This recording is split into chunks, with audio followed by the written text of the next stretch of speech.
ಇಲ್ಲಿ ಬಿಡಿ ಈ ಬಲ್ಪ್ ತಗೊಂಡು ಇಲ್ಲಿ ಹಾಕಿ ಈ ಬಲ್ಪ್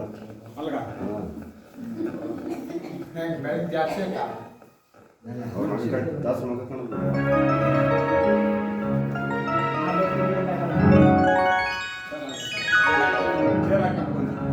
ಇದೆಯಲ್ದಿರೋ ಅದನ್ನ ತೆಗೆದಾಕಿ ಇಲ್ಲಿ ಬೇರೆ ನೀವು ಟೈಮ್ ಪಾಸ್ ಮಾಡ್ತೀರಾ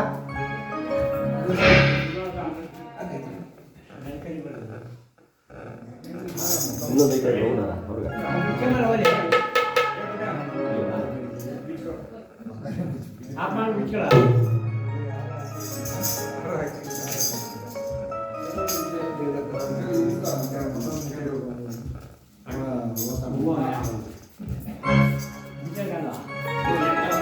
ಈಗ ಲಕ್ಷ್ಮಮ್ಮನವರ ಹೆಸರಿನ ಒಂದು ಗೀತೆಯನ್ನು ಹಾಡಿ ಕಥಾ ಮಾಡೋಣ. ಯಾಕೆಂದ್ರೆ ಅವ್ರಿಗೋಸ್ಕರ ಕಥಾ ಮಾಡ್ತಾ ಇದ್ವಿ ಇವತ್ತು.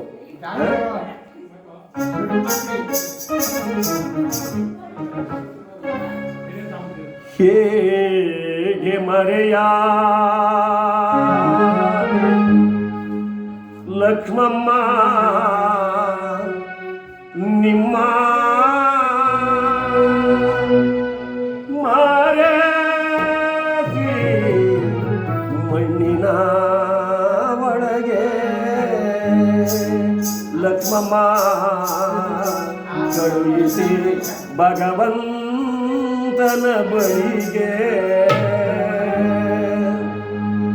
ಹೇಗೆ ಮರೆಯಾಲಿ ಲಕ್ಷ್ಮಮ್ಮ ನಿಮ್ಮ ಮಾರಸಿ ಮಣ್ಣಿನ ಒಳಗೆ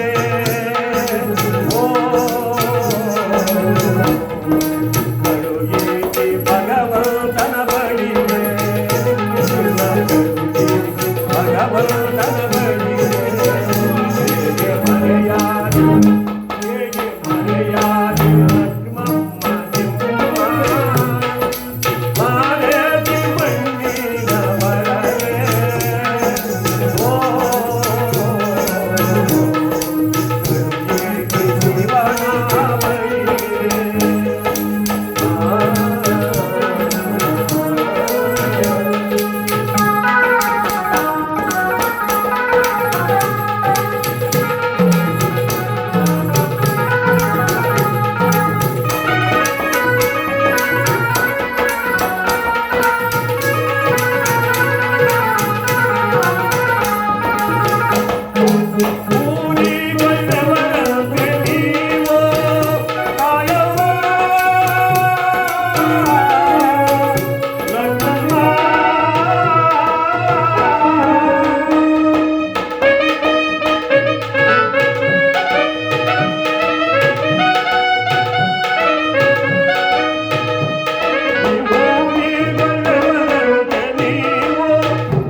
ಗ್ರಾಮಕ್ಕೆ ಕಾಲಿಟ್ಟು ರಂಗಸಾಮಯ್ಯನವರ ಕೈ ಹಿಡಿದು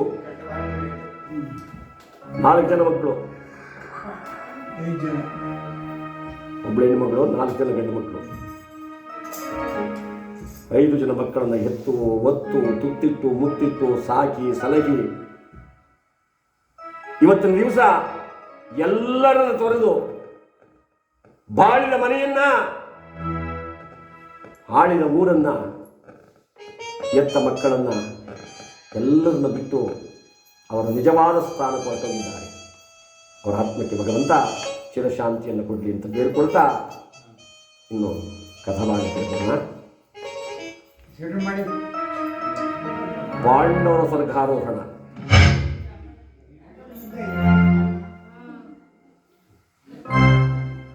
ಯಾವ ಜಗದೊಡೆಯನಾದ ಶ್ರೀಹರಿಯ ಚರಿತ್ರೆ, ಸತ್ಯಸಂಧರಾದ ಪಾಂಡವರ ಕಥೆ, ಅವರ ಕಥೆಯನ್ನ ಹೇಳಿ ಕೇಳಿ ನಾವೆಲ್ಲರೂ ಧನ್ಯರಾಗೋಣ ಅಂತಕ್ಕಂಥ ಹೇಳ್ತಕ್ಕಿಂತ ಮುಂಚೆ ಪ್ರತಿಯೊಬ್ಬರು ಒಂದು ಸಾರಿ ಗಟ್ಟಿಯಾಗಿ ಗೋವಿಂದ ಅಂತ ಹೇಳಬೇಕು. ಶಿವತ್ರಮಾರಮಣ ಗೋವಿಂದ, ಆತ್ಮರಾಮ ಪರಬ್ರಹ್ಮ ಗೋವಿಂದ, ಗುಡ್ಡದ ರಂಗನಾಥ ಸ್ವಾಮಿಯ ಪಾದಕ್ಕೆ ಗೋವಿಂದ, ಜಯ ನಮ ಪಾರ್ವತಿ ಪದಯೇ ಹರ ಹರ. ಮೆರವಪುರದೊಳು ಪಿರಿಯವನೆನಿಸಿದ ಪರಮ ಪುರುಷ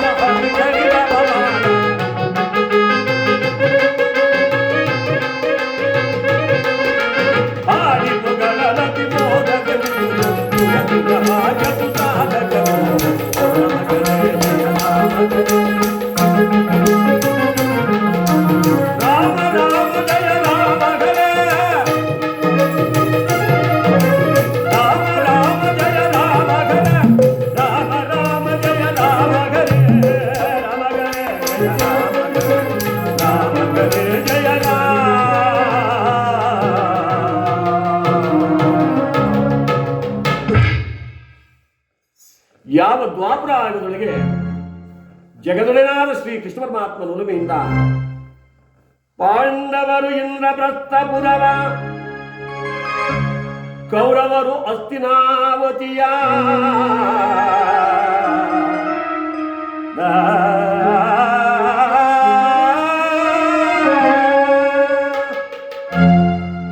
ಅತಿವೈಭವದಿ ಆಳುತ್ತಿರೇ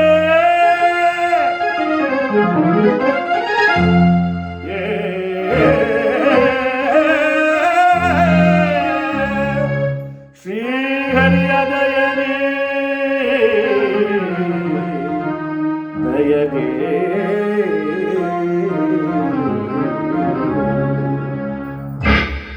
ಯಾವ ದ್ವಾಪರಾಯುಗದಲ್ಲಿ ಜಗದೊಡೆಯನಾದ ಶ್ರೀಹರಿ ಕೃಷ್ಣ ಪರಮಾತ್ಮನ ಒಲುಮೆಯಿಂದ ಪಾಂಡವರು ಇಂದ್ರಪ್ರಸ್ಥಪುರ ರಾಜಭಾರ ಮಾಡ್ತಾ ಇದ್ದಾರೆ, ಕೌರವರು ಹಸ್ತಿನಾವತಿಯಲ್ಲಿ ರಾಜಭಾರ ಮಾಡ್ತಾ ಇದ್ದಾರೆ. ಈ ಪಾಂಡವರು ಕೌರವರು ಅಂದ್ರೆ ದಾಯಾದಿಗಳು, ಅಂದ್ರೆ ಅಣ್ಣ ತಮ್ಮಂದಿರು. ಪಾಂಡವರಲ್ಲಿ ಜ್ಯೇಷ್ಠನಾದವಂತನು ಧರ್ಮನಂದನ, ಕೌರವರಲ್ಲಿ ಜ್ಯೇಷ್ಠನಾದವನು ದುರ್ಯೋಧನ. ಪಾಂಡವರ ಹೆಸರು ಹೇಳಿದ್ರೆ ಎಂತೆಂಥ ಚಿಕ್ಕ ಚಿಕ್ಕ ಮಕ್ಕಳು ಕೇಳೋರು ಹೇಳ್ತಾರೆ. ಯಾಕೆಂದ್ರೆ ನಾವು ಹಳ್ಳಿಗಳ ಕಡೆ ಆಡೋದೇ ಅದೇ ನಾಟಕ. ಯಾವಾಗಲೂ ಯಾವ ನಾಟಕ? ಕುರುಕ್ಷೇತ್ರ.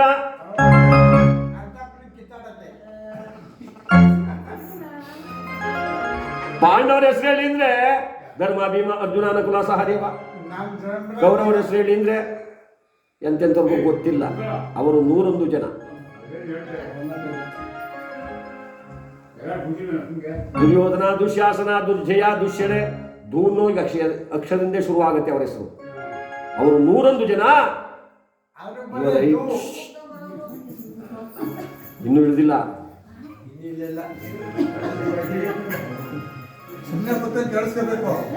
ಇವಾಗ 5 ಜನ. ಯಾವ ಧರ್ಮರಾಯರ ಬಳಿಗೆ ದುರ್ಯೋಧನನು ಪತ್ರ ಕಳಿಸ್ಕೊಟ್ಟ. ಸಿಂಹಾಸನಾಧೀಶನ ಕುಳಿತಿದ್ದಾರೆ ಧರ್ಮರಾಯರು. ಈ ಕಡೆ ಭೀಮಾರ್ಜುನಾದಿಗಳು, ಒಂದು ಕಡೆ ನಕುಲ ಸಹದೇವಾದಿಗಳು, ಒಂದು ಕಡೆ ದ್ರೌಪದಾದೇವಿ. ತುಂಬಿ ತುಳುಕಾಣ್ತಕ್ಕಂಥ ಸಭೆ. ಯಾವೊಬ್ಬ ಸೇವಕ ಪತ್ರದವರು ಬಂದ ಪತ್ರ ಬಂದಿದೆ ನೋಡಿ. ಆ ಪತ್ರವನ್ನು ಕೈಗೆ ತೆಗೆದುಕೊಂಡಂತಹ ಧರ್ಮರಾಯ ಓದ್ತಾ ಇದ್ದಾನ. ಆ ಈ ಭೀಮಸೇನಿಗೆ ಬಲ್ಕುವಾಪ ಅಣ್ಣ ಅದರೊಳಗಿನ ಬರೆದಿರೋ ರೀತಿ ಆಗಿದೆ ಕಣ ಸುಮ್ಮನೆ ಕೂತ್ಕಾಯ. ಹಾಗಾದ್ರೆ ಬರೆದಿರುವಾತ ಯಾರು? ಎಲ್ಲರೂ ಸ್ವಲ್ಪ ಅರ್ಥವಾಗಲಿ, ಓದಿ ಹೇಳ್ಬಿಡೋ. ಆಗ ಧರ್ಮರಾಯ ಹೇಳ್ತಾ ಇದ್ದಾರೆ, ಅಣ್ಣನಾದ ಧರ್ಮರಾಜನಿಗೆ ಶ್ರೇಯಸ್ಸು, ನಾಳೆ ನಮ್ಮ ಮನೆಯಲ್ಲಿ ಊಟದ ಕಾರಣ ತಾವು ತಪ್ಪದೆ ಕಣ್ಣಿನ ಬರಬೇಕು. ಇತಿ ದುರ್ಯೋಧನ ಹೇಳಿ ನನ್ನ ತಮ್ಮ ಪತ್ರ ಬರೆದಿದ್ದಾನೆ, ಔತಣ ಕೂಟಕ್ಕೆ ಕರೆದಿದ್ದಾನೆ, ನಡೆಯಿರಿ. ಭೀಮಸೇನ ಅಂದ, ಯಾಕೋ ಅಣ್ಣ ನಾನು ಬರಲ್ಲ, ಬೇಕಾದ್ರೆ ನೀನು ಹೋಗು. ಅರ್ಜುನ, ನಾನು ಅಷ್ಟೇ ಅಣ್ಣ. ನಕುಲ ಸಹದೇವರು, ಅಣ್ಣ ತಾವೇ ಹೋಗಿ ಬರ್ಬೋದು, ನಿಮಗೆ ಯಾರಿಗೂ ಇಚ್ಛೆ ಇಲ್ಲ ಅಂತ ಕಾಣುತ್ತೆ, ನಾನೇ ಹೋಗ್ತೀನಿ ಅಂತ ಹೇಳಿ ಆ ಸಿಂಹಾಸನದ ಕೆಳಗಿಳಿದು ನಾರಾಯಣ ನಾರಾಯಣ ನಾರಾಯಣ ನಾರಾಯಣ ಅಂತ ಬರ್ತಾ ಇದ್ದಾರೆ. ಇನ್ನೇನು ಆ ಅರಮನೆ ಹೊಸಲು ದಾಟಬೇಕು. ಈ ಭೀಮಸೇನ ಸುಮ್ಮನಿರಲಿಲ್ಲ, ಅಣ್ಣ ನಿಲ್ಲೋ ಮನೆ ಕಾಯುವಾಗ. ಶುಭ ನೋಡಿ, ಶೋಭಾ ಅಂದರೆ ಗೂಬೇಕಂತಲ್ಲ ಮಾಮ ಅಂತ. ನಿಮ್ಗೆ ಎಷ್ಟು ಬುದ್ಧಿ ಹೇಳಿದ್ರು ಬುದ್ಧಿ ಬರಲಿಲ್ಲ ಇವನಿಗೆ. ಎಲ್ಲಾರ ಹೋಗುವಾಗ ಎಲ್ಲಿಗೆ ಅನ್ನೋದು, ಯಾಕೆ ಅನ್ನೋದು, ನಿಲ್ಲು ಅನ್ನೋದು, ಇದು ಅಪಶಕುನ ಅಂತ. ಈಗಲೂ ಅಷ್ಟೇ ನಮ್ಮ ಹೆಣ್ಮಕ್ಳು ಇರೋದೊಂದು ಬಸ್ಸು ಗೌರ್ಮೆಂಟ್ ಬಸ್ ವಾಟಕ್ಕಿದ್ದು ಬರ್ತದೆ ಅಂತ ನಾವು ಒಂದೇ ವರ್ಷ ಭದ್ರ ಪಂಚೆ ಸುತ್ತಕೊಂಡು ಒಂದು ತೋಳು ನೇತಾಡ್ತಾ ಇರ್ತೀವಿ, ಬಸ್ಸಲ್ಲಿ ಇಟ್ಕೊಂಡ್ರು ಆಯ್ತಾಳಪ್ಪ ಅಂತ ಹೋಗ್ತಾ ಇರ್ತೀವಿ. ಆವಾಗ ಬರ್ತಾರೆ ಮನೆಯವಾಗಲಿ ನಿಮಗೆ ನಾನು ಅಷ್ಟು ದಿನದ ಪಡ್ಕೋತೀನಿ ಮದುವೆ ಆಗುವಂತವಿಂದ, ನಾನು ಎಲ್ಲರೂ ಹೋಗುವಾಗ ಎಲ್ಲಿಗೆ ಅಂತ ಕೇಳಬೇಡ ಅಂತ. ಓದ್ದಿನ ಒಂದು ಕಾರ್ಯನೂ ನೆಟ್ಕಾಗಲ್ಲ. ಇದು ಅಪಶಕುನ ಅಂತ ದೊಡ್ಡವರು ಹೇಳ್ತಾರೆ. ಆದರೆ ಧರ್ಮರಾಯ ಕೇಳ್ತಾರೆ, ಭೀಮಸೇನ ಯಾಕಪ್ಪ ಅಣ್ಣ, ನನ್ನದೊಂದು ವಿಜ್ಞಾಪನೆ ಹೇಳಪ್ಪ. ಕಂಡವರ ಮನೆಯ ಭೋಜನ ಕೋದರೆ ಎಚ್ಚರಿಕೆಯಿಂದ ಹಿಂತಿರುಗಿ ಬರಬೇಕು ಅಣ್ಣ.